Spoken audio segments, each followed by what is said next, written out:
बिस्मिल्लाहिर्रहमानिर्रहीम। अस्सलामुअलैकुम।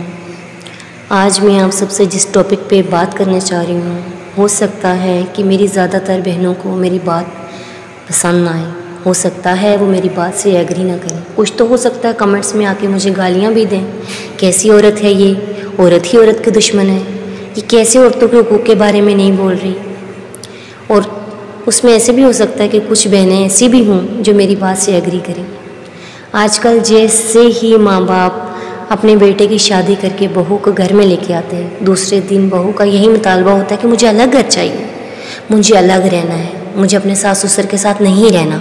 भाई इनकी खिदमत मेरे ऊपर फ़र्ज़ नहीं है। कोई एक हदीस दिखा दे मुझे। आजकल मजहबी स्कॉलर भी इस चीज़ की हिमायत कर रहे हैं कि सास ससुर की खिदमत बहू पर फ़र्ज़ नहीं है। मैं कोई मजहबी स्कॉलर नहीं हूँ, मैं कोई आलमा नहीं हूँ, लेकिन मैं एक इंसान ज़रूर हूँ। मैं इस बात से डिसएग्री करती हूँ। मैं इस बात से डिसएग्री इसलिए करती हूँ कि जो माँ बाप अपनी औलाद को खुशी खुशी पालते हैं, जवान चढ़ाते हैं, शादी करते हैं, उनके भी तो कुछ अरमान होते हैं।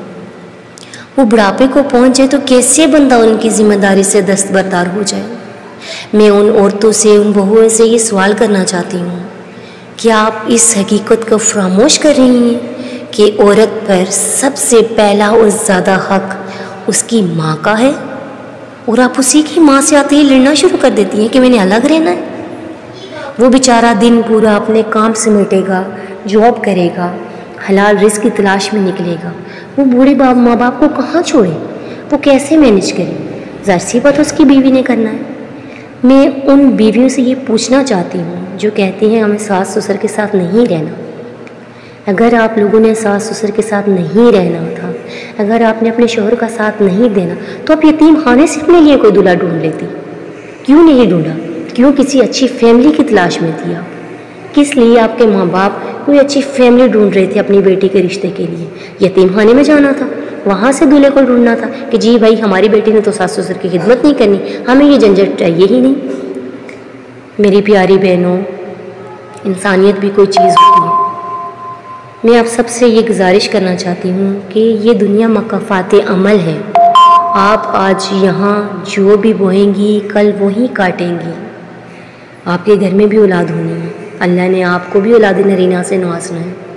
आप कितने लाड से, कितने प्यार से उनकी परवरिश करेंगी, उनकी शादी करवाएंगी, उनके बच्चों को देखने की खुशी में, और आते ही आपकी बहू ने आपके साथ 36 का आंकड़ा बिछा लेना है। तो मेरी बहनों ज़रा गौर करें, जो आज अपने सास ससुर के लिए आप सोच रही हैं, वो अपने लिए इमेजिन करके देखें ज़रा।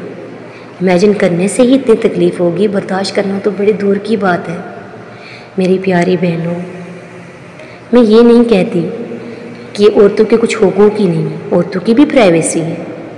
आप एक घर में रहकर भी, अपने सास ससुर के साथ रहकर भी अपनी सुकून की ज़िंदगी गुजार सकते हैं, पर्सनल स्पेस एक दूसरे को दे सकते हैं। आप अपने शौहर की मुश्किलात को आसान करें, उसकी मुश्किलात में इजाफ़ा मत करें।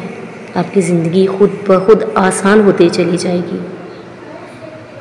मैं अपनी तमाम बहनों से रिक्वेस्ट करती हूँ, अपनी शादीशुदा ज़िंदगी को खुशगवार बनाएं, मुश्किलात ना पैदा करें।